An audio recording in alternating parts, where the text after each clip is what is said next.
बेटे आज जो है हम बात करेंगे वो आपके सेल चैप्टर की बात करेंगे और वन शॉट वीडियो है, मतलब पूरे चैप्टर को एक शॉर्ट समरी में हम आपको आज दे देंगे ताकि इससे आपको कभी प्रॉब्लम ना आए। ठीक है, तो आइए डिस्कस करते हैं सेल को। सेल क्या होता है? तो सेल इज द स्ट्रक्चरल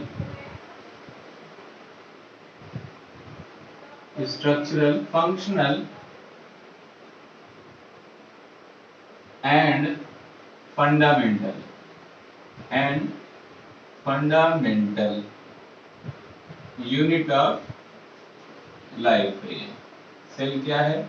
तो cell is the structural functional and fundamental unit of life. Structural means provide करता है स्ट्रक्चर, फंक्शनल मींस हेल्प करता है एक्टिविटी परफॉर्म करने में, फंक्शन परफॉर्म करने में, और फंडामेंटल मींस आपकी बॉडी इंटरनली या एक्सटर्नली जो कुछ भी एक्टिविटी करती है at a night or at a day or any time, so that is known as a fundamental. तो cell is a structural functional and fundamental unit of life, ये आपका definition है। नाउ नेक्स्ट पॉइंट क्या आता है? Next point हमारा ये आता है कि जो स्टडी होती है, the study of cell is known as cytology, cytology, और इसको ही हम बोलते हैं बेटे सेल बायोलॉजी। क्या बोलेंगे? तो सेल बायोलॉजी बोलेंगे। ठीक है, the study of cell is known as cytology. Cytology generally क्या करते थे? पहले बोलते थे, बट आज के डेट में हम बात करते हैं तो बोलते हैं कि that is what, that is cell biology. ठीक है, इसके बाद क्या है कि सेल जो होता है, नेक्स्ट पॉइंट की बात करते हैं। तो नेक्स्ट पॉइंट हमारा ये है कि जो सेल है, सेल क्या है? That is a basic unit है, that is basic unit. Basic unit क्यों कहते हैं? क्योंकि ये सबसे स्मॉलेस्ट, ये क्या है? सबसे स्मॉलेस्ट यूनिट होता है। किसका? बॉडी का। किसी भी लिविंग ऑर्गेनिज्म का सबसे स्मॉलेस्ट यूनिट अगर कोई है तो वो क्या है? तो सेल है। क्योंकि सेल का डेफिनेशन जैसा कि मैंने आपको दिया, क्या दिया कि cell is the structural functional and fundamental unit of life. अभी सेल से क्या बनेगा? तो बनेगा टिश्यू बनेगा। क्या बनेगा? तो tissue, a group of cell. ठीक है, आगे ऐड कर सकते हो, that give similar structure and function. ठीक है, फंक्शन। टिश्यू क्या है? A group of cell that give similar structure and function, that is known as tissue. Now next, tissue system. Tissue system क्या है?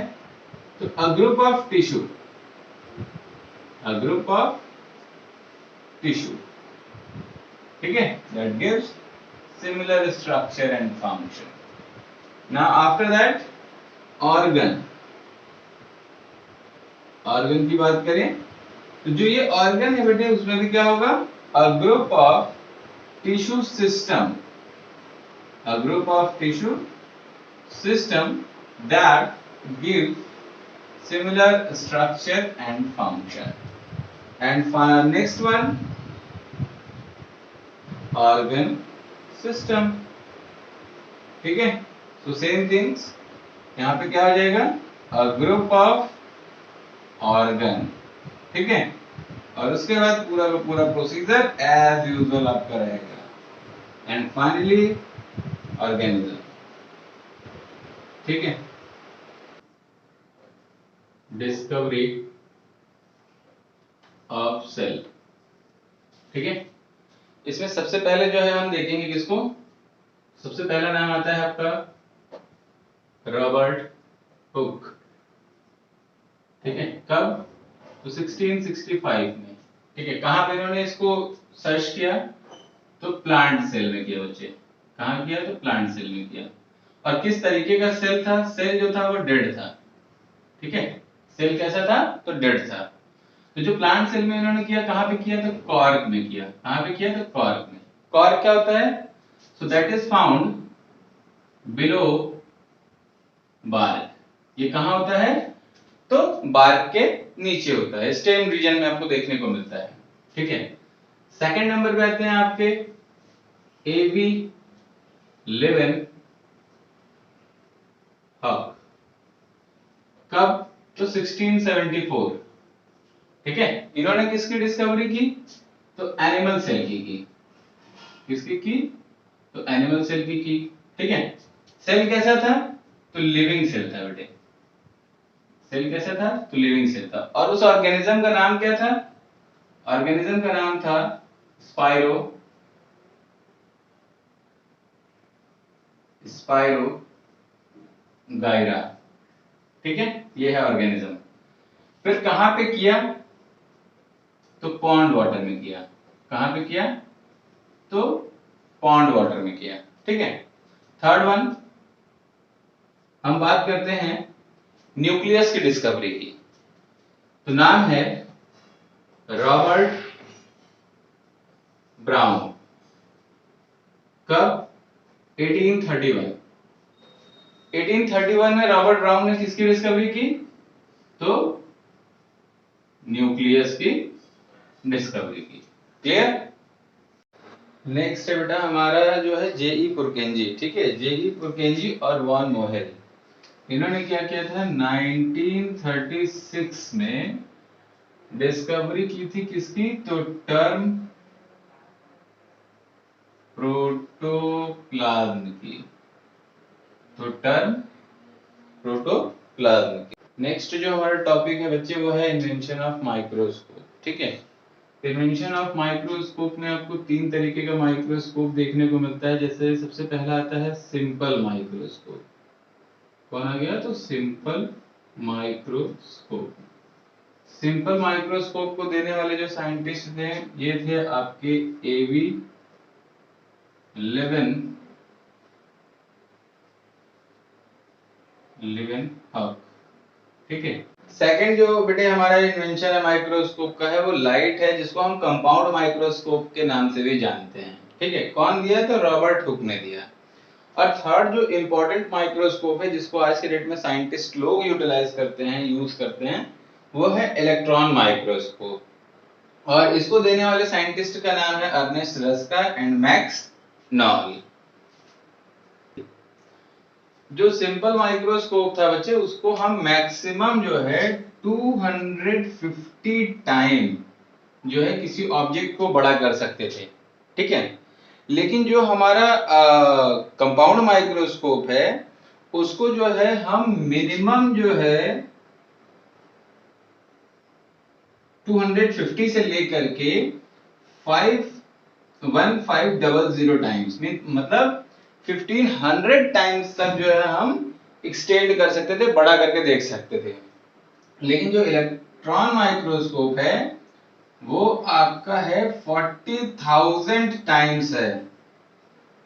ठीक है, वो क्या है? तो 40,000 टाइम्स तक जो है हम उसको एक्सटेंड कर सकते हैं। सेल थियरी बच्चे जो है ना देने वाले दो साइंटिस्ट थे। सबसे पहले का नाम था क्या? एमजे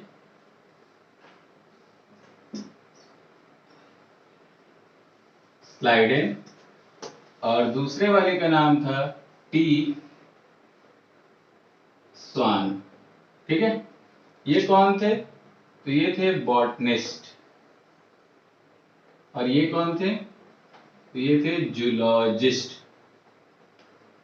ठीक है, इन्होंने कब दिया? तो इन्होंने दिया 1938 में दिया और इन्होंने दिया 1939 में दिया।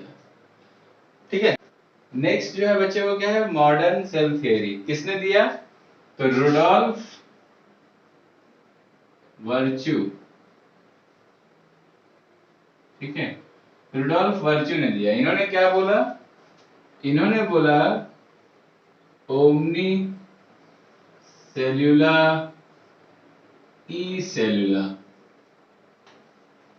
मीन्स क्या हो गया कि जितने भी सेल्स हैं that could be arises from pre existing cell. मतलब जितने भी सेल नए बन रहे हैं वो पहले से बने हुए सेल से ही बनेंगे, ठीक है। तो इन्होंने किसने दिया, तो ये मॉडर्न सेल थ्योरी है, साइंटिस्ट का नाम है रुडोल्फ वर्च्यू, ठीक है। इसके बाद जरा सा सेल थ्योरी पे हम लोग कंटेंट कर लेते हैं कि भाई सेल थ्योरी क्या है, ठीक है। तो जो साइलेंट फीचर है सेल थ्योरी का कि सेल जो होते हैं मतलब किसी भी ऑर्गेनिज्म का, किसी भी ऑर्गेनिज्म का बेसिक यूनिट, बेसिक यूनिट क्या है, तो वो सेल है, एक पॉइंट। दूसरा, ठीक है, स्मॉलेस्ट यूनिट क्या है ऑर्गेनिज्म की, अगर हम बात करें तो स्मॉलेस्ट यूनिट ये क्या है, तो सेल है। किसी भी ऑर्गेनिजम्स की जो मेटाबॉलिक एक्टिविटी है, मेटाबॉलिक एक्टिविटी वो कहां से परफॉर्म होती है, तो वो भी जो परफॉर्म होगी ड्यू टू सेल परफॉर्म होगी। मतलब सेल का ही कंपोजिशन तो टिश्यू बना रहा है ना, तो उसकी जो बेसिक यूनिट्स है वहीं से जो है एक्टिवेशन शुरू होगा और ऑर्गेनिज्म जो है अपनी एक्टिविटी को शो करेगा। तो ये 3 मेजर स्टेप्स हैं जो कि सेल थ्योरी को डिफाइन करती है, ठीक है। नेक्स्ट जो हमारा पार्ट आता है जिसको हम बोल सकते हैं क्या, एक्सेप्शन, क्या बोलेंगे, एक्सेप्शन। एक्सेप्शन में क्या आता है, तो एक्सेप्शन में जो है हमारा सबसे पहले आ जाएगा आपका बैक्टीरिया। बैक्टीरिया, बैक्टीरिया जो है बच्चे वो क्या है, एक्सेप्शन है किसका, सेल थ्योरी का, ठीक है। क्यों, क्योंकि और इसमें सारे बैक्टीरिया नहीं, ठीक है। यहां पे आप ऐड कर लो फ्यू, फ्यू बैक्टीरिया जो है आपके सेल थ्योरी के एक्सेप्शन है, जिसमें आप नाम दे सकते हो बीजीए, ब्लू ग्रीन एल्गी, ठीक है। वायरस दूसरा जो है एक्सेप्शन है, तो वायरस की पूरी जो यूनिटी है वही एक्सेप्शन के तौर पे सेल के, क्यों, बिकॉज वायरस को हम बोलते हैं that is the connecting link between the living and non living, क्योंकि जब ये होस्ट सेल के अंदर होता है तो ये क्या करता है, लिविंग थिंग्स की तरह एक्टिविटी करता है, लेकिन जब ये होस्ट सेल से बाहर होता है तो just like as a dead body, ठीक है, तो इसकी एक्टिविटी जीरो होती है। तो ये क्या है, तो ये भी आपका जो है एक्सेप्शन है। एंड सम फंगी एक्सेट्रा, ये जितने भी मैंने 3 पॉइंट दिए ना, बैक्टीरिया में आप ले सकते हो बीजीए, वायरस और कुछ फंगी जो होते हैं ये क्या है, सेल थ्योरी के एक्सेप्शन हैं। नेक्स्ट जो बच्चे हमारा टॉपिक होगा वो है सेल नंबर, ठीक है। फिर इसके बाद जो है नेक्स्ट आपका आ जाएगा साइज एंड शेप, ठीक है। अब इन तीनों को बड़े ध्यान से समझने की कोशिश करो, नंबर, साइज और शेप, ठीक है। सबसे पहले हम बात करेंगे नंबर की। तो नंबर में आपको क्या हो सकता है, कोई जो ऑर्गेनिज्म हो सकता है वो यूनिसेलुलर हो सकता है, और कोई जो ऑर्गेनिज्म हो सकता है वो मल्टी सेलुलर हो सकता है, ठीक है। तो यूनिसेलुलर अगर हो गया तो मेडअप ऑफ वन सेल हो जाएगा, वन सेल हो जाएगा। जैसे में हम ले सकते हैं एग्जांपल में अमीबा, ठीक है, पैरामीशियम, ठीक है, एक्सेट्रा कर लो। और वहीं अगर हम मल्टी सेलुलर की बात करेंगे means made up of more than one cell, ठीक है।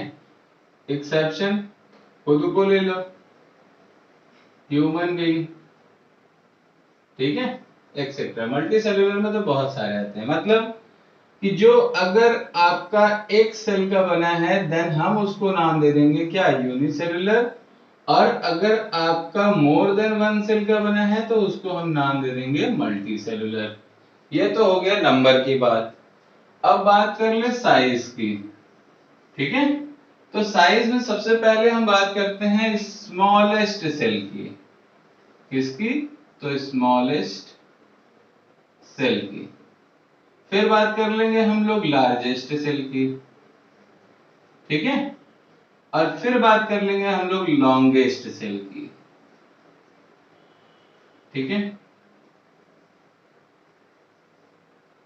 आप जरा तीनों को बड़े ध्यान से समझो। स्मॉलेस्ट सेल माइकोप्लाज्मा, माइकोप्लाज्मा, जिसमें आपका एग्जांपल हो जाएगा PPLO। इसकी जो साइज होती है बेटे वो 0.1 से लेकर के 0.15 तक माइक्रोन तक आपको देखने को मिलती है। अब लार्जेस्ट सेल की बात करेंगे तो ऑस्ट्रिच एग की बात करेंगे, ठीक है। और ऑस्ट्रिच एग की जो हम बात करेंगे उसका जो डायमेंशन होगा वो 170 इंटू 135 का होगा। जो लॉन्गेस्ट सेल है वो है आपका नर्व सेल है। वो क्या है? तो नर्व सेल है, जिसमें जो है वो आपको अप्रॉक्स 1 मीटर तक का भी लेंथ देखने को मिलता है। रुको बेटा, नेक्स्ट जो हमारा बात आता है बच्चे वो शेप की बात आती है। तो शेप में आपने देखा होगा कि बहुत सारे सेल जो होते हैं राउंड शेप के होते हैं, पेंटागोनल होते हैं, हेक्सागोनल होते हैं, रॉड शेप होते हैं, स्पाइरल शेप होते हैं, ठीक है। तो जैसे जैसे उसकी डिजाइनिंग होगी उसी हिसाब से हम उसको शेप का नाम देंगे, ठीक है। जैसे आरबीसी को हम बोलते हैं बाइकॉनकेव सेल, फैट सेल्स को हम लोग ओवल या राउंड शेप सेल में नाम देंगे, नर्व सेल को हम लोग रॉड सेल का नाम दे देते हैं, ठीक है। तो इस तरीके से जितने भी सेल हैं जिस अंदाज में उसके शेप और साइज होंगे उसके ऊपर हम डिस्कशन कर लेंगे। नेक्स्ट टॉपिक जो बच्चे है वो हमारा है structural organisation of cell. Structural organisation of cell में हम लोग जो बात करेंगे, सबसे पहला जो बात करेंगे हम लोग बात करेंगे सेल मेम्ब्रेन का, ठीक है। सेल मेम्ब्रेन का, जिसको हम लोग एक और नाम से जानते हैं, क्या? तो प्लाज्मा मेम्ब्रेन जानते हैं, प्लाज्मा मेम्ब्रेन, ठीक है। इसमें जो दूसरा पॉइंट पढ़ेंगे हम लोग डिस्कस करेंगे वो है न्यूक्लियस, ठीक है। और जो तीसरा पॉइंट है वो है साइटोप्लाज्म। और जो साइटोप्लाज्म जब पढ़ लेंगे तो इसके बाद हम लोग पढ़ेंगे includes cell organelles, cell organelles, ठीक है। सबसे पहले जो है कुछ एक पॉइंट जिसको हम नाम दे दिए, क्या? Cell wall. क्या नाम दे दिए? Cell wall. इसको डिस्कस कर लेते हैं, ये क्या है। तो सेल वॉल जो होता है बेटा वो क्या होता है? Generally found in plant cell. क्यों? क्योंकि जो ये सेल वॉल होता है वो केवल और केवल प्लांट सेल में पाया जाता है। क्या होता है? तो प्लांट सेल में पाया जाता है, ठीक है। दूसरा पॉइंट क्या है? That is outer most layer. ये क्या है? तो आउटर मोस्ट लेयर है किसका? प्लांट सेल का, ठीक है। इसके बाद जो आपका सेल वॉल है वो जनरली क्या है? तो डेड सेल है। ये क्या है? तो डेड पार्ट है ये, ठीक है। किसका बना हुआ है? So that is made up of cellulose. ये किसका बना हुआ है? तो सेल्यूलोज का बना हुआ है, ठीक है। बात समझ में आ रहा है? ये है आपका एक बेसिक डिस्क्रिप्शन सेल वॉल का। अब जो बात करेंगे हम बात करेंगे सेल मेम्ब्रेन की, ठीक है। जो हमारा टॉपिक है वो है आपका प्लाज्मा मेम्ब्रेन, प्लाज्मा मेम्ब्रेन, जिसको हम लोग जो है सेल मेम्ब्रेन के नाम से भी जानते हैं, ठीक है। अब जो ये दो है क्या, इनको जरा समझने की कोशिश करो। जो प्लाज्मा मेम्ब्रेन है बेटे वो क्या होता है? That is found in both मतलब plant cell as well as animal cell, ठीक है। लेकिन जो ये प्लांट सेल में जो होगा वो क्या होगा, बिलो सेल वॉल होगा, बिलो सेल वॉल होगा। क्यों? क्योंकि प्लांट सेल में एक एक्स्ट्रा डिपोजिशन ऑफ लेयर होती है सेल वॉल की, जो कि डेड सेल की बनी होती है, और ये किस चीज का होता है, तो ये सेलुलोज का बना रहता है। लेकिन जो एनिमल सेल होता है उसमें ये क्या होता है, आउटर कवरिंग क्रिएट करता है।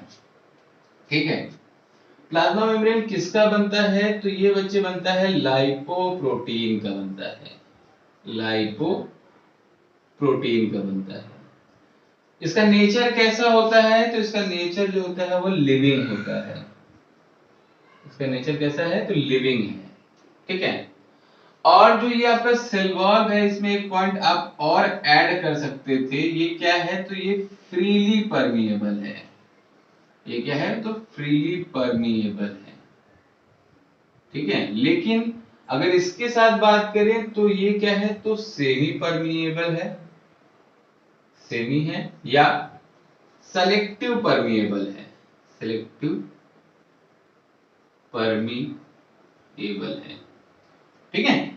तो इस तरीके से क्या है कि ये आपका डिफरेंशिएशन भी हो जाता है, और इसके बाद प्लाज्मा मेम्ब्रेन या सेल मेम्ब्रेन को आप एक्सप्लेन कर सकते हो। तो इसके स्ट्रक्चर पे आ जाते हैं।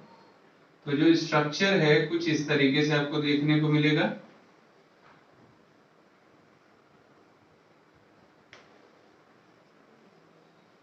ठीक है।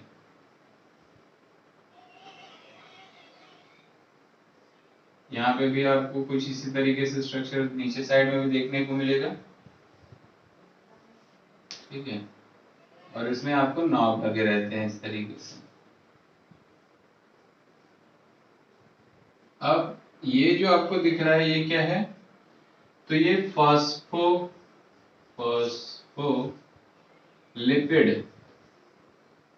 ये फॉस्फोलिपिड बाइलेयर है। ठीक है। इसके बाद इसके बीच में जो ये इस तरीके का दिख रहा है, इसको हम लोग बोलते हैं प्रोटीन। क्या है, तो प्रोटीन है।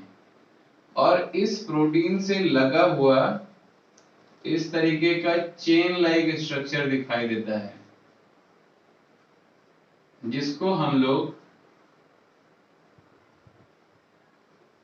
पॉलीसैकेराइड्स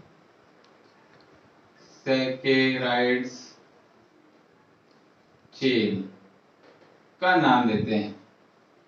ठीक है। और बीच में आपकी जो है ना ये गैप भी दिखाई देता है, जिससे क्या होता है, सब्सटेंस जो है आर और पार कर जाता है। इसीलिए इसको हम लोगों ने क्या नाम दे दिया, सेमी आर सेलेक्टिव। तो सेमी आर सेलेक्टिव क्यों कह रहे हैं बच्चे, सेमी का मतलब हो गया कि हाफ ऑफ द मटेरियल अगर ट्रांसमिट हो रहा है from the outside to inside और from inside to outside, then we have to say that semi, or if only the selected item that could be showing inside movement or outside movement, so that is called the selective. But in the case of cell wall क्या दिख रहा है आपको, freely permeable दिख रहा है, मतलब कि कोई भी सब्सटेंस को रोक टोक नहीं करेगा, जितने भी सब्सटेंस होंगे वो अंदर से इजीली जाएंगे और आएंगे। ठीक है। तो ये है आपका एक स्ट्रक्चर प्लाज्मा मेम्ब्रेन का, जो कौन सा मॉडल कहलाता है, तो इसको हम बोलते हैं फ्लूइड मोज़ेक मॉडल। ठीक है। किसने दिया इस मॉडल को, तो सिंगर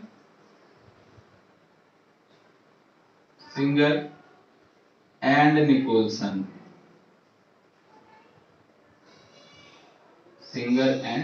ने दिया। ठीक है। और ये आज तक का सबसे जो है जेन्युइन और एक्सेप्टेड मॉडल है प्लाज्मा मेम्ब्रेन का। नेक्स्ट बच्चे जो हमारा टॉपिक है वो how substances move in and out of cell.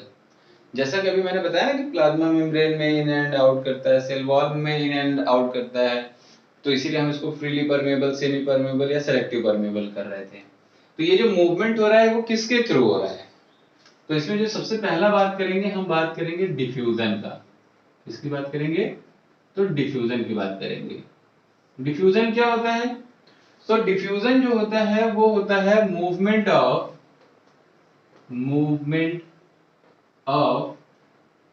molecule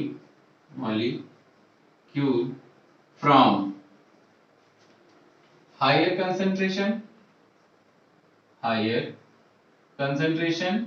to lower concentration, to lower concentration. ठीक है, अब ये कहां पे डिफ्यूजन आपको देखने को मिलता है, ये पहला पॉइंट हो गया। कहां पे देखने को मिलता है, तो जनरली ये आपको एयर में देखने को मिलता है, और कहां देखने को मिल सकता है, तो वाटर में देखने को मिलता है। ठीक है, इसके फंक्शन की बात करें तो फंक्शन, जब एयर की बात कर रहे हैं तो डिफ्यूजन कहां पे मिल जाएगा आपको, तो रेस्पिरेशन में मिल जाएगा, रेस्पिरेशन में मिल जाएगा। और वाटर की बात करेंगे तो ट्रांसपीरेशन। ठीक है, तो फंक्शन क्या कर रहा है, रेस्पिरेशन का फंक्शन कर रहा है, और किसका फंक्शन कर रहा है, तो ट्रांसपीरेशन का फंक्शन कर रहा है।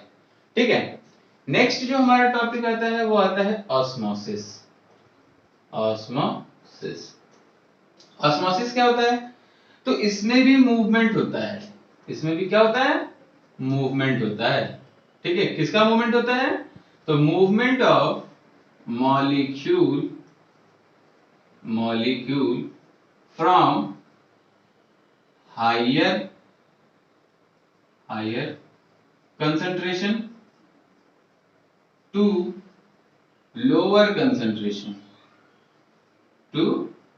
lower concentration, ठीक है, थ्रू सेमी और सेलेक्टिव परमिएबल मेम्ब्रेन। बेटे जनरली क्या होता है, जो ये ऑस्मोसिस आपको दिख रहा है, ये ऑस्मोसिस और डिफ्यूजन में बहुत बड़ा फर्क नहीं है, सिर्फ इसमें एक मेजर फर्क यहाँ पे दिख रहा होगा कि ये क्या है, सेमी या सेलेक्टिव परमिएबल मेम्ब्रेन के आर पार होता है, लेकिन इसमें क्या होता है, किसी भी तरीके का मेम्ब्रेन नहीं होता है। ठीक है, तो जैसे एग्जांपल की बात करेंगे तो अगर आप कोई चिल्ड वाटर ले लेते हो किसी भी ग्लास में या किसी भी ऑब्जेक्ट में, तो देखते हो उसके ऊपर में, बाहर में भी क्या होता है, वाटर की लेयर आ जाती है। ठीक है, क्यों, क्योंकि वो एटमॉस्फेरिक जो है एयर को क्या कर देता है, कंडेंस कर देता है। ठीक है, तो ड्यू टू डिफ्यूजन, ठीक है, क्योंकि कंसंट्रेशन चेंज होता है और वहां पे वो क्या हो जाता है, बन जाता है। तो वहां पे किसी तरीके का क्या है, कोई आपको लेयर नहीं दिखता है, ये नहीं कि सेमी या सेलेक्टिव परमिएबल मेम्ब्रेन है वहां। लेकिन ऑस्मोसिस के केस में क्या होगा, जो मूवमेंट होगा वो कंपलसरी है कि सेमी या सेलेक्टिव परमिएबल मेम्ब्रेन होगा, उसी के ही आर पार होगा, तभी जो है वो ऑस्मोसिस कहलाएगा। ठीक है, इसमें आपको तीन जो है पार्ट आप पढ़ते हो। पहला पार्ट होगा आपका आइसोटोनिक, ठीक है, आइसोटोनिक। दूसरा जो होगा वो होगा हाइपोटोनिक, ठीक है, और जो तीसरा होगा वो होगा हाइपरटोनिक, हाइपरटोनिक। अभी इसको समझने के लिए क्या है, काफी सिंपल सा कॉन्सेप्ट है। जो आइसोटोनिक है उसमें जो सॉल्यूट का जो कंसंट्रेशन है, जो सॉल्यूट का कंसंट्रेशन जो है वो क्या होगा, सॉल्वेंट के कंसंट्रेशन के इक्वल होगा। क्या होगा, तो इक्वल होगा। लेकिन यहां पे जो हाइपोटोनिक सॉल्यूशन है उसमें जो सॉल्यूट का जो कंसंट्रेशन होगा वो कम होगा, और जो सॉल्वेंट का जो कंसंट्रेशन होगा वो ज्यादा होगा। और सेम अपोजिट कर दो इसका, हाइपरटोनिक सॉल्यूशन में जो है सॉल्यूट का कंसंट्रेशन जो होगा वो ज्यादा होगा, और जो सॉल्वेंट का कंसंट्रेशन होगा वो क्या हो जाएगा, कम हो जाएगा। तो इस तरीके से हम आइसोटोनिक, हाइपोटोनिक और हाइपरटोनिक को हम क्या कर सकते हैं, डिफाइन कर सकते हैं। ठीक है, अच्छा इसमें एग्जांपल क्या ले सकते हो, तो एग्जांपल्स के केस में आप जो है ग्रेप्स, ठीक है, और आप जो है रेजिन, ठीक है, ये दो एग्जांपल से आप इन दोनों पार्ट को, हाइपोटोनिक और हाइपरटोनिक को एक्सप्लेन कर सकते हो थ्रू एक्टिविटी। नेक्स्ट बच्चे जो हमारा टॉपिक है वो है न्यूक्लियस। ठीक है, न्यूक्लियस क्या है, तो आपको पता होना चाहिए कि न्यूक्लियस को जो है हम बोल सकते हैं क्या, तो न्यूक्लियस को हम बोल सकते हैं that is control room of the cell. ये क्या है, तो control room of the cell है। ठीक है, क्यों, क्योंकि ये क्या करता है, तो कंट्रोल करता है किसको, एक्टिविटी को, एक्टिविटी को, किसकी एक्टिविटी को? सेल की। So control activity of cell, ठीक है। इसके बाद आ जाओ इसके थोड़े से स्ट्रक्चर पे बात करते हैं। तो इस तरीके का आपको स्ट्रक्चर देखने को मिलता है, ठीक है, न्यूक्लियस का। तो ये न्यूक्लियस का जो स्ट्रक्चर होता है वो क्या होता है? तो डबल मेम्ब्रेनस स्ट्रक्चर होता है बेटे, ठीक है। क्या होता है? तो डबल मेम्ब्रेनस स्ट्रक्चर होता है और इसमें क्या होते हैं? तो ये पोर्स होते हैं जिसको हम लोग न्यूक्लियर पोर के नाम से जानते हैं, ठीक है। इसमें ये क्या हो जाएगा आपका? तो ये आउटर मेम्ब्रेन हो जाएगा, ठीक है। ये क्या हो जाएगा? तो ये आपका इनर मेम्ब्रेन हो जाएगा, ठीक है। आउटर मेम्ब्रेन और इनर मेम्ब्रेन, ठीक है। इसके बाद इसमें क्या होता है? तो इसमें फ्लूइड भरा रहता है, ठीक है। रोक दो बेटा। जो फ्लूइड दिख रहा है बच्चे उसको हम लोग नाम देते हैं न्यूक्लियो प्लाज्म, ठीक है। और इसके अंदर एक स्फेरिकल लाइक स्ट्रक्चर होता है ये, जिसको हम लोग नाम देते हैं न्यूक्लियोलस, न्यूक्लियोलस। और इसमें एक थ्रेड लाइक स्ट्रक्चर ऐसा कुछ आपको दिखाई देता है जिसको हम नाम दे देंगे क्रोमैटिन, क्रोमैटिन, ठीक है। अब जो ये क्रोमैटिन है इसको अभी हम थोड़ी देर में डिस्कस कर रहे हैं। यहाँ पे जो आपको बच्चे दिख रहा है ना, क्या? न्यूक्लियोप्लाज्म। अगर कोई फ्लूइड जो है न्यूक्लियस के अंदर है तो न्यूक्लियोप्लाज्म है, और अगर कोई फ्लूइड जो है सेल के अंदर है तो उसको हम नाम देते हैं क्या? तो साइटोप्लाज्म कहते हैं, ठीक है। और इन दोनों को एक साथ जो है हम टर्म देते हैं क्या? तो प्रोटोप्लाज्म कहते हैं, ठीक है। अब आ जाओ क्रोमैटिन पे। तो क्रोमैटिन क्या है? Chromatin is a thread like structure that could be going to condense and create a chromosome, chromosome। और क्रोमोसोम का स्ट्रक्चर कुछ ऐसा होता है बच्चे। इस क्रोमोसोम का जो एक स्मॉल सेगमेंट है जिसको हम नाम देते हैं डीएनए, ठीक है। डीएनए क्या होता है? डीएनए का फुल फॉर्म होता है deoxyribose nucleic acid, deoxyribo ribonucleic acid, ठीक है। तो डीएनए क्या होता है? तो डीएनए डबल हेलिक्स मॉडल होता है। डीएनए क्या होता है? डबल हेलिक्स मॉडल होता है। किसने दिया? तो वाटसन एंड क्रिक ने दिया। कब दिया? 1955 में दिया, ठीक है। और इस डीएनए का एक स्मॉल सेगमेंट अगर हम ले लें, ये क्या होगा? ऐसा मान लीजिए एक स्मॉल सेगमेंट आएगा जिसको हम बोलते हैं क्या है? तो ये जीन है, ठीक है। और इसी जीन के ऊपर क्या होते हैं? कैरेक्टर होते हैं। क्या होते हैं? तो कैरेक्टर होते हैं। और यही कैरेक्टर क्या होता है? ट्रांसमिट होता है from one generation to the next generation, ठीक है। तो ये हो गया आपका पूरा क्रोमैटिन की कहानी।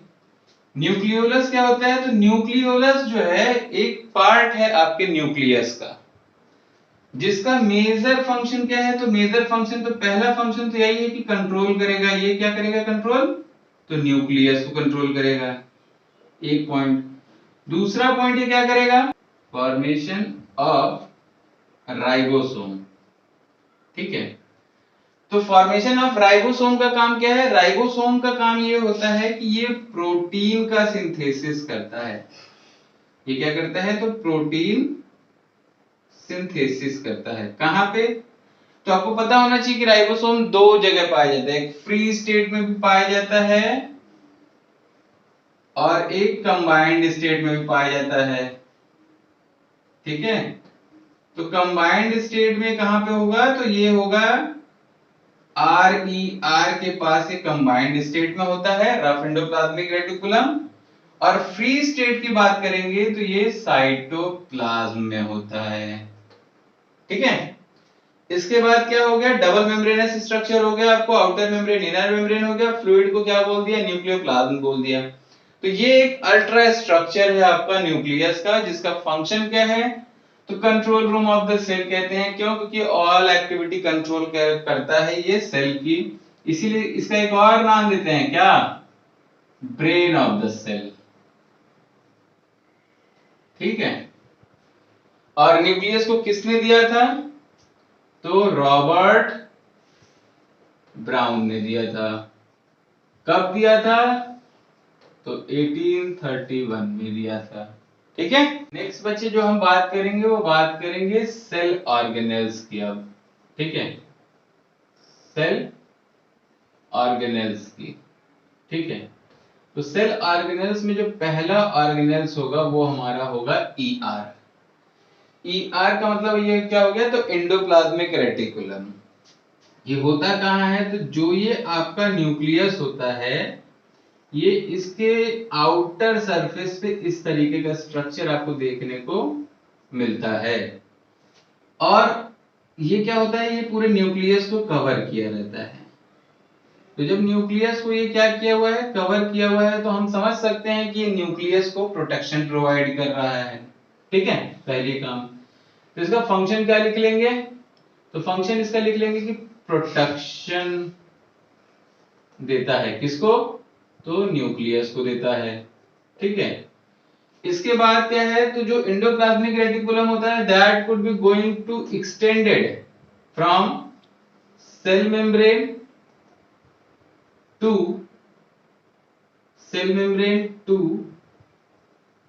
Nuclear membrane. ठीक है। सबसे पहले क्या करता है, तो ये प्रोटेक्शन प्रोवाइड करता है, किसको, तो न्यूक्लियस को। ठीक है। इसके बाद काम क्या कर रहा है, तो ये जो है सेल, ये कहां से कहां तक एक्सटेंड रहता है, तो सेल मेम्ब्रेन से लेकर के न्यूक्लियर मेम्ब्रेन तक एक्सटेंड रह रहा है। और जब ये एक्सटेंड रह रहा है तो क्या कर रहा है, तो ये क्या कर रहा है, ये प्रोवाइड कर रहा है, क्या प्रोवाइड कर रहा है, फ्रेमवर्क। क्या प्रोवाइड कर रहा है, तो फ्रेमवर्क। फ्रेमवर्क का मतलब स्ट्रक्चर प्रोवाइड कर रहा है, किसको, तो सेल को। ठीक है। ये सेल को क्या कर रहा है, तो स्ट्रक्चर भी प्रोवाइड कर रहा है। ठीक है। इसके बाद बात करो तो ये कितने टाइप के होते हैं, तो ये 2 टाइप के होते हैं बेटे। ठीक है, कितने टाइप के होते हैं, तो 2 टाइप के होते हैं। कौन कौन से, तो जो होता है एंडोप्लाज्मिक रेटिकुलम, एक होता है RER, और जो दूसरा होगा वो हो जाएगा SER, rough endoplasmic reticulum, rough endoplasmic reticulum. और यहां पे जो है स्मूथ एंडोप्लाज्मिक रेटिकुलम। ठीक है। अब जो ये रफ एंडोप्लाज्मिक रेटिकुलम क्यों बोल रहे हैं, क्योंकि यहाँ पे जो ये डॉट डॉट स्ट्रक्चर बच्चे दिख रहा है ना आपको, ये है क्या है, तो ये है राइबोसोम है। ये क्या है, तो राइबोसोम है। अभी हम लोग प्रीवियस टॉपिक में इसको डिस्कस कर चुके हैं। तो जो राइबोसोम है और उसके प्रेजेंस के कारण जो हमारा एंडोप्लाज्मिक रेटिकुलम हो गया, वो क्या हो गया, रफ हो गया। तो इसका फंक्शन क्या हो जाएगा, इसका फंक्शन हो जाएगा सिंथेसिस ऑफ प्रोटीन। ठीक है। और जहां पे राइबोसोम नहीं है वो क्या हो गया, स्मूथ एंडोप्लाज्मिक रेटिकुलम हो गया। तो यहां पे क्या हो जाएगा इसका फंक्शन, सिंथेसिस ऑफ फैट्स, जिसको हम लोग लिपिड भी बोल सकते हो। ठीक है। ये हो गया आपका एंडोप्लाज्मिक रेटिकुलम का एक फीचर और फंक्शन। जो बच्चे हमारा टॉपिक है वो है माइटोकॉन्ड्रिया। माइटोकॉन्ड्रिया को हम क्या कह सकते हैं, तो माइटोकॉन्ड्रिया को हम पहला नाम दे सकते हैं कि भाई ये क्या है, तो ये है पावर हाउस ऑफ सेल है। पावर हाउस ऑफ सेल क्यों है, क्योंकि पावर हाउस इसको इसलिए कहते हैं क्योंकि ये एटीपी रिलीज करता है। एटीपी का फुल फॉर्म, तो एडिनोसिन ट्राई फॉस्फेट होता है। और जब ये एनर्जी कम होती है तो ये एटीपी में, और कम हो गई तो ये एएमपी में कन्वर्ट हो जाता है। ठीक है। इसीलिए जो है इसको powerhouse of the cell के नाम से भी जानते हैं और इसको हम लोग एनर्जी करेंसी भी कहते हैं। ठीक है, माइटोकॉन्ड्रिया को सबसे पहले किसी ने ऑब्जर्व किया तो वो थे कोलीकर थे। ठीक है, फिर इसको जो है सेकेंड टाइम में अल्टमान ने प्लांट में देखा और नाम दे दिया क्या, बायोप्लास्ट। और फिर आ गए सी बेंडा, तो सी बेंडा ने फाइनली इनको टर्म दे दिया माइटोकॉन्ड्रिया। ठीक है, अब बच्चे हम बात कर लेते हैं माइटोकॉन्ड्रिया के अल्ट्रा स्ट्रक्चर की। तो यहाँ पे जो आपको स्ट्रक्चर दिखाई दे रहा है ये है आपका माइटोकॉन्ड्रिया का स्ट्रक्चर, जिसमें क्या हो रहा है कुछ इस तरीके से आपको स्ट्रक्चर दिखाई देता होगा जब आप कॉपी या बुक्स में देखते होगे। तो इसमें जो सबसे बाहर की तरफ है ये क्या है, तो ये है आपका आउटर मेम्ब्रेन। ये क्या है, तो ये है आपका आउटर मेम्ब्रेन। ये क्या है आपका, तो ये है इनर मेम्ब्रेन है। ठीक है, इसके बाद इसके बीच में जो ये गैप है उसको बोलते हैं हम पेरी माइटोकॉन्ड्रियल स्पेस। इसके बाद जो बच्चे ये आपको फिंगर लाइक प्रोजेक्शन जो दिखाई दे रहा है इसको हम नाम देते हैं क्रिस्टेई। और इस क्रिस्टेई पे जो है इस तरीके का नॉब लाइक स्ट्रक्चर लगा रहता है। ठीक है, तो ये सारे क्रिस्टेई पे लगा रहेगा। ठीक है, तो जो ये नॉब लाइक स्ट्रक्चर आपको क्रिस्टेई पे दिख रहा है इसको ही हम बोलते हैं क्या, तो F1 पार्टिकल। F1 पार्टिकल या इसको हम ऑक्सीजोम पार्टिकल भी बोलते हैं। इसके बाद बेटे इसके अंदर फ्लूइड भरा रहता है। ठीक है, तो जो ये फ्लूइड भरा हुआ आपको दिख रहा है इस फ्लूइड को हम नाम देते हैं क्या, तो इस फ्लूइड को नाम देते हैं हम मैट्रिक्स। क्या नाम देंगे, तो मैट्रिक्स। और यहीं पे आप देखोगे तो एक सर्कुलर डीएनए भी होता है, सर्कुलर डीएनए। ठीक है, सर्कुलर डीएनए होता है। इसमें आपको एक और इंपॉर्टेंट चीज देखने को मिलता है वो है राइबोसोम। ठीक है, वो क्या है, तो राइबोसोम। ठीक है, तो जो ये राइबोसोम्स होते हैं जनरली आपको देखने को मिलते हैं क्या, 70S टाइप के भी देखने को मिल सकते हैं और 80S टाइप के भी देखने को मिल सकते हैं। और ये 70S 80S क्या होता है जब हम डिस्कस करेंगे राइबोसोम तो आपको डील करेंगे। ठीक है, तो ये है आपका एक माइटोकॉन्ड्रिया की शॉर्ट समरी। नेक्स्ट टॉपिक बच्चे हमारा है प्लास्टिड। ठीक है, प्लास्टिड जिसको हम लोग एक और नाम से जानते हैं क्या, तो kitchen room of the cell. Kitchen room of cell, ये क्या होता है प्लास्टिड, तो प्लास्टिड भी बेटे जो होता है वो डबल मेम्ब्रेनस स्ट्रक्चर होता है। ये क्या होता है, तो डबल मेम्ब्रेनस स्ट्रक्चर होता है। ठीक है, नेक्स्ट पॉइंट जो बच्चे हमारा आएगा वो आएगा कि that is divided into 3 parts। 3 parts कौन कौन सा, तो सबसे पहला जो पार्ट होगा वो होगा आपका क्लोरोप्लास्ट। सेकंड जो होगा वो आपका होगा क्रोमोप्लास्ट।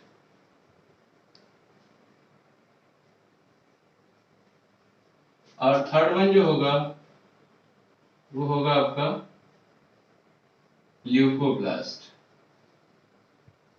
ठीक है, अभी क्लोरोप्लास्ट क्या है, तो क्लोरोप्लास्ट जो होता है बेटे ये क्या करता है, तो क्लोरोफिल देता है। क्या करता है, तो क्लोरोफिल देता है। क्लोरोफिल प्रोवाइड करता है। क्लोरोफिल प्रोवाइड करेगा तो इसका मतलब क्या करेगा ये, तो क्लोरोफिल प्रोवाइड करने पे ये काम करेगा, फोटोसिंथेसिस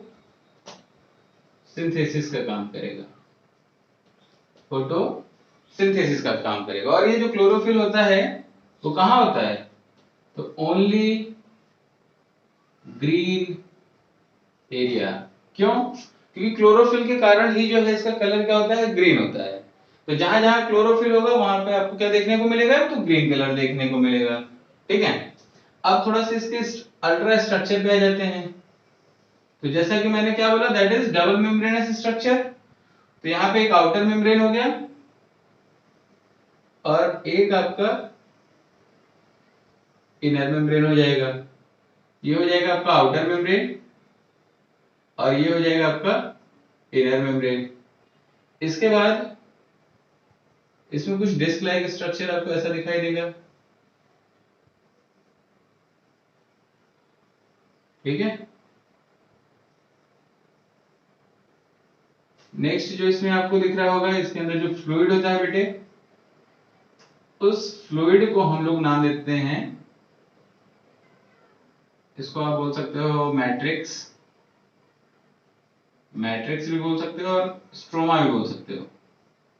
ठीक है, यहाँ पे जो ये लाइनर स्ट्रक्चर दिख रहा है आपको, इसको बोल सकते हैं हम स्ट्रोमा लैमेली।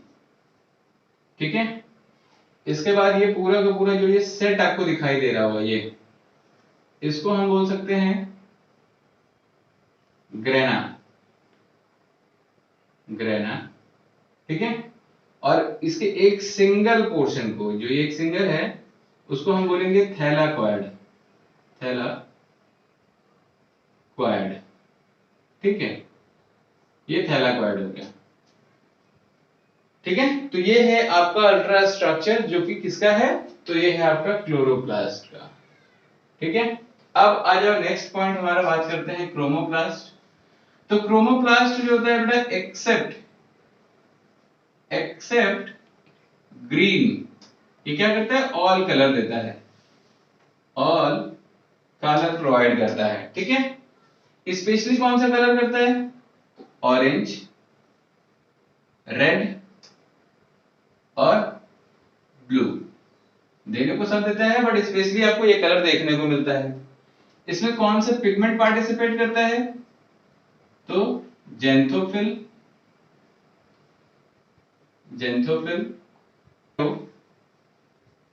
टीन। ठीक है, ये दो पिगमेंट है, एक कैरोटीन है और दूसरा जो है जेंथोफिल है, जो क्या करते हैं, तो क्रोमोप्लास्ट प्रोड्यूस करते हैं। ठीक है, नेक्स्ट है ल्यूकोप्लास्ट, जिसको हम लोग क्या बोल सकते हैं, कलरलेस, या इसको हम बोल सकते हैं व्हाइट कलर। ठीक है, तो ल्यूकोप्लास्ट क्या होता है, या तो कलरलेस होगा या तो व्हाइट कलर का होगा। ये क्या करता है बच्चे, तो स्टोर करता है। क्या स्टोर करेगा, तो starch, protein and third one lipid.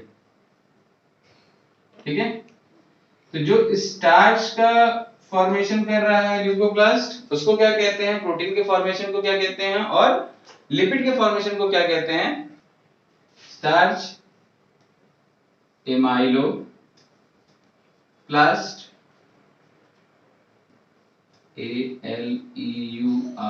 Aleuroplast, protein ELAIO।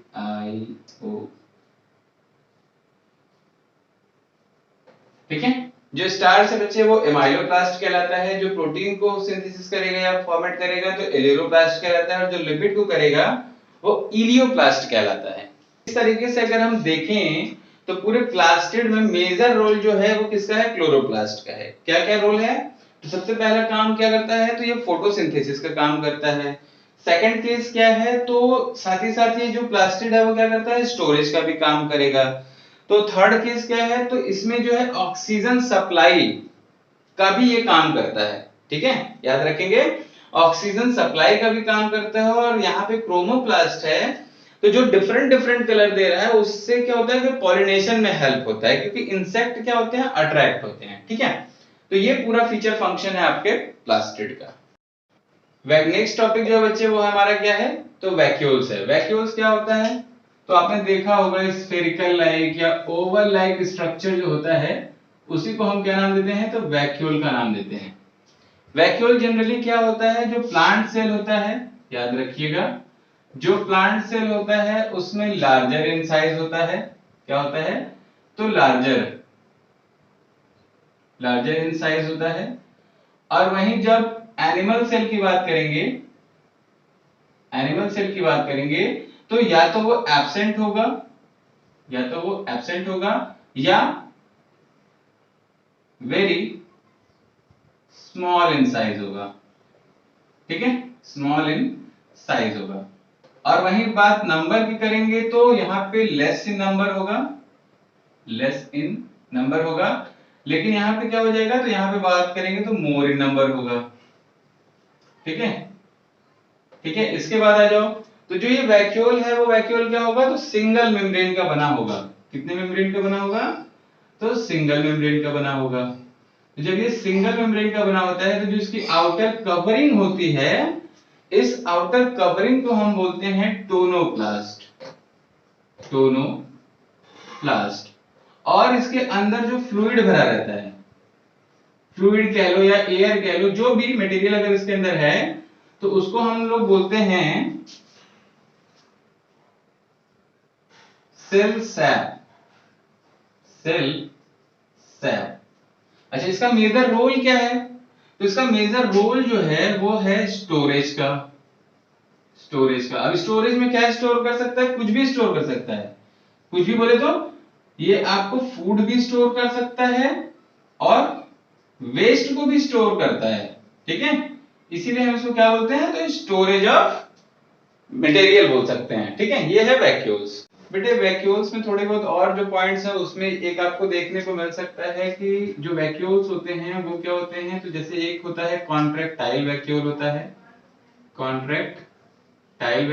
है, और एक जो होता है जिसको हम बोल सकते हैं फूड वैक्यूल होता है, ठीक है।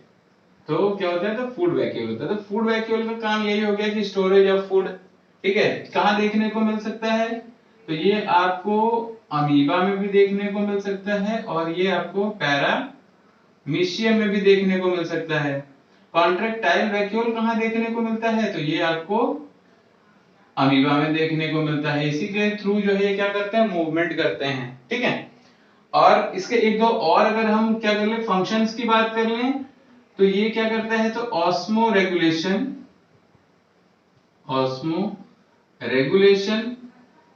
में हेल्प करता है। ऑस्मो रेगुलेशन कहाँ होगा, तो अमीबा में आपको देखने को मिलता है ऑस्मो रेगुलेशन। इसके बाद ये और क्या करता है, तो ये टर्जिडिटी और रेजिडिटी, ठीक है, ये दोनों मेंटेन करता है। टर्जिडिटी या जो ये रेजिडिटी जो है मेंटेन करता है। क्लियर। नेक्स्ट जो बच्चे हमारा टॉपिक है वो है लाइसोसोम, ठीक है।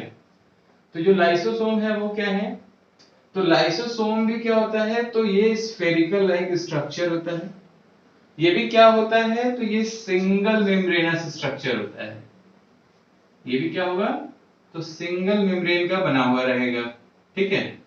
इसके बाद इसके अंदर जो मटेरियल भरा हुआ है, ठीक है, इसको हम लोग क्या बोल सकते हैं, तो इसको हम लोग बोल सकते हैं हाइड्रोलिटिक एंजाइम, ठीक है, एंजाइम, या जिसको हम लोग एक और नाम से जानते हैं, तो लाइसोजाइम के नाम से जानते हैं, ठीक है। और ये क्या करता है, तो ये काम करता है डाइजेशन ऑफ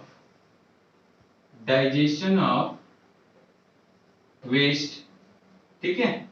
जो भी अनवांटेड मटेरियल होते हैं ना, उसको ये सेल से क्या करता है, तो इस सेल से बाहर निकालने का काम करेगा। कौन, लाइसोसोम। तो डाइजेशन ऑफ वेस्ट जब करता है, इसीलिए लाइसोसोम को हम लोग जो है सुसाइड बैग भी कहते हैं, ठीक है। तो सुसाइड बैग क्यों कहते हैं, क्योंकि जब ये ऐसा काम करता है, डाइजेशन ऑफ वेस्ट करता है, तो ये खुद भी डिस्ट्रॉय हो जाता है, जिसके कारण हम इसको सुसाइड बैग कहते हैं, ठीक है। तो इसके फंक्शन में क्या आ जाएगा, डाइजेशन ऑफ वेस्ट, मतलब वेस्ट को क्या करता है, सेल से रिमूव करता है और इसीलिए इसको हम बोलते हैं ऑटोलिसिस।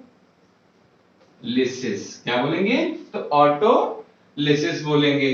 क्लियर? नेक्स्ट जो बच्चे हमारा टॉपिक है वो है आपका राइबोसोम। अब राइबोसोम क्या है? तो राइबोसोम में जो है क्या होता है, तो राइबोसोम एक स्फेरिकल लाइक स्ट्रक्चर ये भी होता है।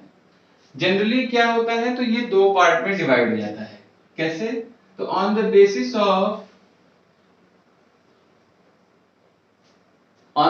ऑफ डेवलपमेंट ऑफ सेल, जैसे हम बात करें प्रोकैरियोटिक और दूसरी की बात कर लेते हैं यूकैरियोटिक। ठीक है? तो जो प्रोकैरियोट्स होते हैं बच्चे, उसमें क्या होता है, 70s टाइप ऑफ राइबोसोम देखने को मिलता है। जो प्रोकैरियोट्स हैं उसमें क्या होगा, तो 70s टाइप ऑफ राइबोसोम देखने को मिलेगा। और जो यूकैरियोट्स होंगे उसमें क्या है, 80s टाइप ऑफ राइबोसोम देखने को मिलेगा। ठीक है? तो इन दोनों राइबोसोम्स में क्या होते हैं, तो एक आपको स्मॉल सब यूनिट देखने को मिलेगा। ठीक है? एक स्मॉल सब यूनिट देखने को मिलेगा और एक जो है लार्ज सब यूनिट देखने को मिलेगा। ठीक है? और सेम सिचुएशन आपको यहां पे भी देखने को मिलेगा। ये क्या हो जाएगा, तो स्मॉल सब यूनिट हो जाएगा और ये क्या हो जाएगा, तो लार्ज सब यूनिट हो जाएगा। ठीक है? सब यूनिट हो जाएगा। अब जो ये स्मॉल सब यूनिट है, तो जो 70s होगा उसमें आपके 30s होंगे। ठीक है? उसमें आपके 30s होंगे और जो लार्ज सब यूनिट होगा वो कितना होगा, तो वो 50s हो जाएगा। और जो यहां पे स्मॉल सब यूनिट है वो क्या हो जाएगा, 40s हो जाएगा। ठीक है? और जो लार्ज सब यूनिट है वो क्या हो जाएगा, 60s हो जाएगा। अब आप इसको ऐड ऑन मत करो। ठीक है? केवल क्या है, स्मॉल सब यूनिट है और ये लार्ज सब यूनिट है, उनके नाम है। ठीक है? नंबरिंग के हिसाब से है। एस क्या है, तो एस जो है सबवर्ष के नाम पे, मतलब जो साइंटिस्ट ने इसको डिस्कवर किया था उसके नाम पे इसकी यूनिट जो है एस दी गई है। एक चीज। दूसरी चीज, जब ये राइबोसोम का फंक्शन क्या है, तो इसका मेजर फंक्शन ये है कि ये प्रोटीन का सिंथेसिस करता है। क्या करता है, तो प्रोटीन सिंथेसिस करता है बच्चे। तो जो प्रोटीन सिंथेसिस करेगा, तो कहां से प्रोटीन सिंथेसिस करेगा, तो वो करेगा प्रोटीन सिंथेसिस आपका आरएनए से। ठीक है? तो जो प्रोटीन सिंथेसिस जब करता है तो इसमें क्या होता है कि ओवरलैपिंग हो जाती है। इसमें क्या हो जाती है, तो ओवरलैपिंग हो जाती है, जिसके कारण ये 50-30 हुआ तो 80, बट ये 70, क्योंकि 10s अप्रॉक्स क्यों कम हो रहा है, क्योंकि ये ओवरलैपिंग कर जा रहा है। यहां पे भी क्यों कम हो रहा है, क्योंकि ओवरलैपिंग कर जा रहा है, जिसके कारण ये रिड्यूस हो जा रहा है। ठीक है? तो मेनली राइबोसोम का काम क्या है, तो प्रोटीन सिंथेसिस का काम है।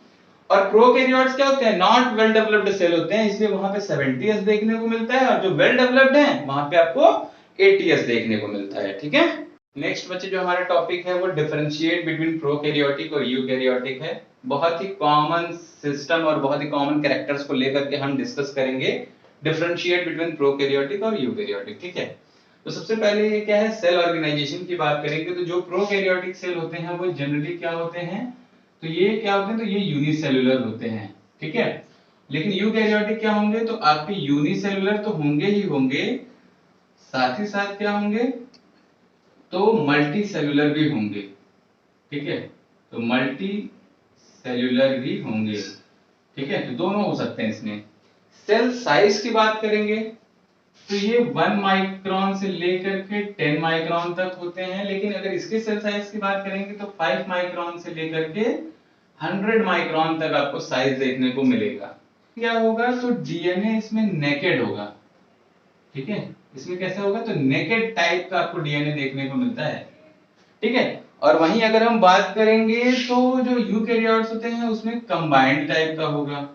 तो कंबाइंड किससे करेगा, तो कंबाइंड करेगा ये हिस्टोन प्रोटीन से। किससे, तो हिस्टोन प्रोटीन से कंबाइंड करता है, तो डीएनए का फॉर्मेशन करता है। ठीक है? क्रोमोसोम्स की बात करेंगे तो इसमें सिंगल क्रोमोसोम होगा, क्योंकि ये क्या है, बहुत वेल डेवलप्ड नहीं होता है। ठीक है? और यहीं पे अगर इसकी बात करेंगे तो ये क्या होगा, तो ये मल्टीपल टाइप के जो है, मल्टीपल टाइप के ये क्रोमोसोम्स रखते हैं। ठीक है? राइबोसोम्स की बात करेंगे तो बताया था मैंने आपको कि 70S टाइप का जो है राइबोसोम होगा प्रोकैरियोट्स में, और 80S टाइप का जो होगा राइबोसोम्स जो होगा वो होगा आपका यूकैरियोट्स में। और जो सेल ऑर्गेनेल्स की बात करें तो ये या तो होगा नॉट वेल डेवलप्ड, या आपका सीधा आप कह सकते हो ये होगा एब्सेंट। ठीक है, और यहां पे आप लिखोगे क्या, यहां पे लिखोगे ये है वेल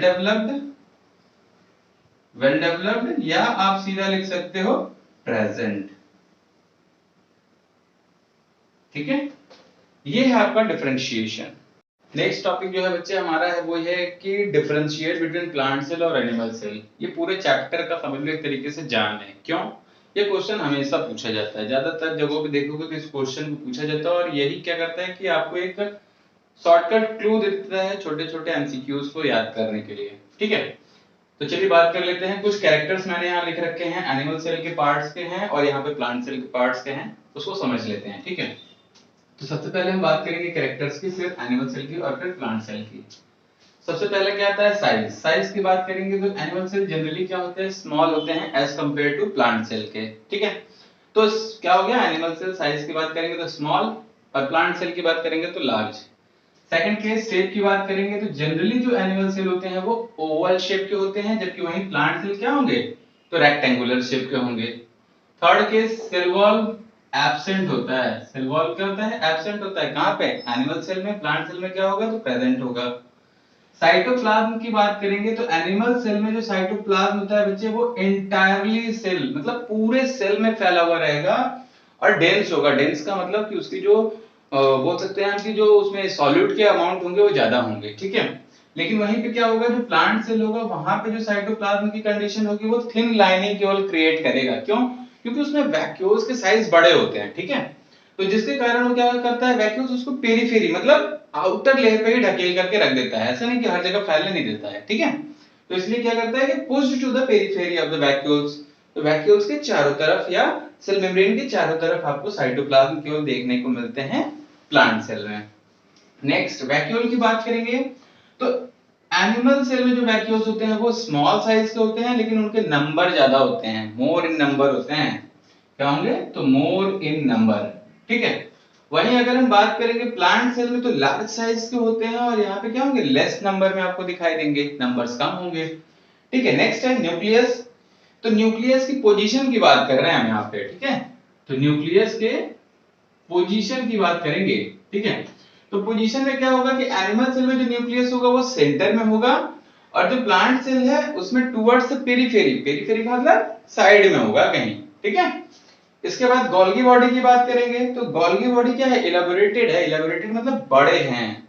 ठीक है, और स्कैटर्ड मतलब यहाँ पे क्या है, फैले हुए हैं। ठीक है, यहाँ पे क्या है, इलेबोरेटेड है, और यहाँ पे क्या है, तो स्कैटर्ड है। नाउ नेक्स्ट प्लास्टिड की बात कर लें तो प्लास्टिड जो है एनिमल सेल में क्या होता है, एब्सेंट होता है।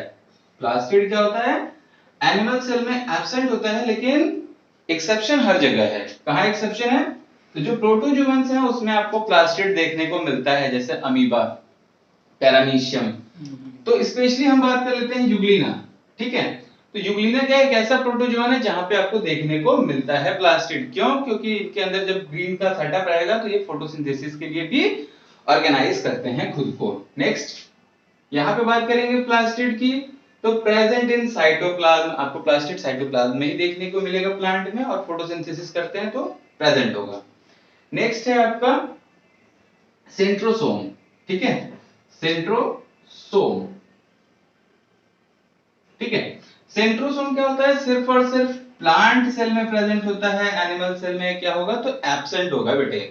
ठीक है, नेक्स्ट टॉपिक है हमारा स्टोर्ड फूड की बात करेंगे तो स्टोर्ड फूड जो एनिमल सेल में होता है पहले वो होता है ग्लाइकोजन, और क्या होता है, पॉलीसेकेराइड्स होते हैं। लेकिन वही प्लांट सेल में क्या हो जाएगा, तो स्टार्च और पॉलीसेकेराइड्स हो जाएगा। तो ये है पूरा का पूरा आपका डिफरेंशिएट बिटवीन प्लांट सेल और एनिमल सेल। बच्चे नेक्स्ट जो टॉपिक है हमारा वो है सेल डिवीजन। ठीक है, अब जरा इसको बड़े ध्यान से समझो क्योंकि बहुत ब्रॉड है, तो इसको हम शॉर्टकट समझेंगे। ठीक है, ताकि जो आपके लेवल तक की बात करते हैं उसमें हम फाइनल कर लें। सेल डिवीजन क्या होता है, तो सेल डिवीजन का मेन रोल यही है कि ये हेल्प करता है इंक्रीजिंग ऑफ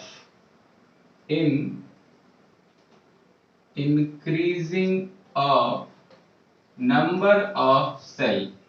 ठीक है, तो increasing of number of cell में हेल्प करता है। दूसरा पॉइंट किस में हेल्प करता है? तो ग्रोथ में।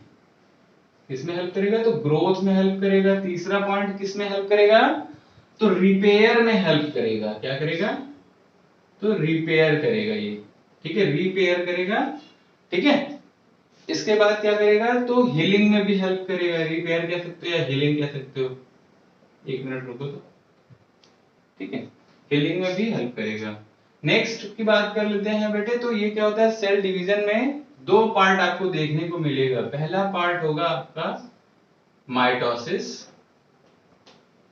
और जो दूसरा पार्ट होगा वो होगा आपका मियोसिस। ठीक है, अब इन दोनों को हम क्या करेंगे? डायग्राम से समझने की कोशिश करेंगे। कि मान के चलो कि हमने क्या कर लिया कि एक क्रोमोसोम्स ले लिया। ठीक है, कुछ ये ले लिया और कुछ इस तरीके के से क्रोमोसोम्स ले लिया। ये दो पेयर के क्रोमोसोम्स हमने ले लिए हैं। ठीक है, और जब ये दोनों पेयर्स के क्रोमोसोम्स आपस में डिवाइड करेंगे तो ये क्या करेंगे? तो इसमें आपको दिखाई देगा कि इसमें एक, दो, एक और दो। ठीक है, इसमें क्या दिखाई दे रहा है आपको? तो दो, और सेम कंडीशन यहां पे आपको दिखाई देगी। ठीक है, तो इसमें क्या दिख रहा है कि यहाँ पे एक पेयर आपको व्हाइट कलर का है, दूसरा पेयर जो है ब्लैक कलर का है। इसमें क्या हो रहा है? जो डिवीजन हुआ तो उसमें क्या हो रहा है कि दो आपको व्हाइट दिख रहे हैं, दो आपको क्या दिख रहे हैं? ब्लैक दिख रहे हैं। सेम कंडीशन यहाँ पे दिख रहे हैं। इसको हम बोलते हैं क्या? माइटोसिस। माइटोसिस में क्या होता है?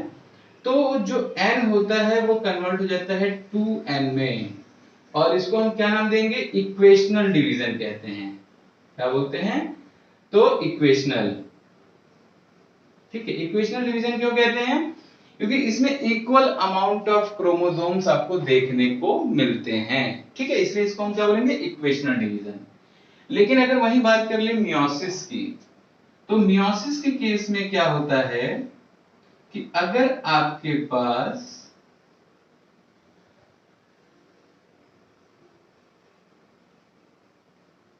वन पेयर जो है व्हाइट क्रोमोसोम्स दिख रहे होंगे, और आपको क्या दिख रहा है कि वन पेयर जो है क्या है? ब्लैक क्रोमोसोम्स है। ठीक है, तो सबसे पहले क्या होगा?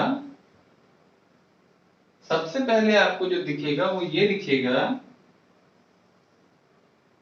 कि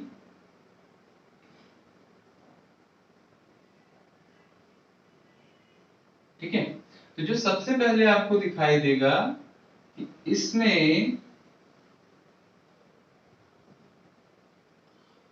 आपको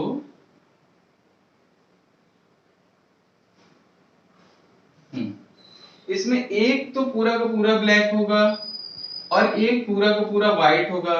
लेकिन इसमें एक वाले जो इस वाले में होंगे उसमें हाफ पोर्शन चला जाएगा ब्लैक का और हाफ पोर्शन व्हाइट का हो जाएगा। और सेम कंडीशन इसके साथ भी होगा कि इसके जो पेयरिंग बन रहे हैं उसमें हाफ पोजीशन हो जाएगा ब्लैक का और हाफ पोजीशन हो जाएगा व्हाइट का। सेम सिचुएशन जो है यहाँ पे भी आपको होगा कि एक जो होगा वो पूरा पूरा ब्लैक हो जाएगा।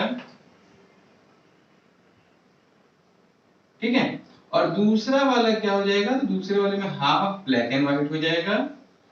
फिर तीसरे वाले में क्या हो जाएगा? तो तीसरे वाले में भी हाफ ब्लैक एंड व्हाइट हो जाएगा, और जो चौथा वाला होगा वो फुल्ली व्हाइट होगा। ठीक है, इसके बाद ये जो है आपका डिवाइड होता है। ये क्या होगा? तो फिर से डिवाइड होगा, जिसमें एक तो पूरा व्हाइट होगा और दूसरे वाले में ये कॉन्सेप्ट बनेगा। फिर वही कहानी, एक जो है क्या हो जाएगा? तो एक आपका पूरा व्हाइट हो जाएगा और दूसरे वाले में ये कॉन्सेप्ट बनेगा। लेकिन जो दूसरा सेटअप हमारा इसमें आएगा इन दोनों में, उसमें एक पूरा ब्लैक हो जाएगा, एक क्या हो जाएगा, तो पूरा ब्लैक हो जाएगा, और दूसरा वाले में हाफ व्हाइट होगा हाफ ब्लैक होगा। एक क्या हो जाएगा, पूरा ब्लैक हो जाएगा, और दूसरे वाले में क्या हो रहा है, हाफ ब्लैक और हाफ व्हाइट।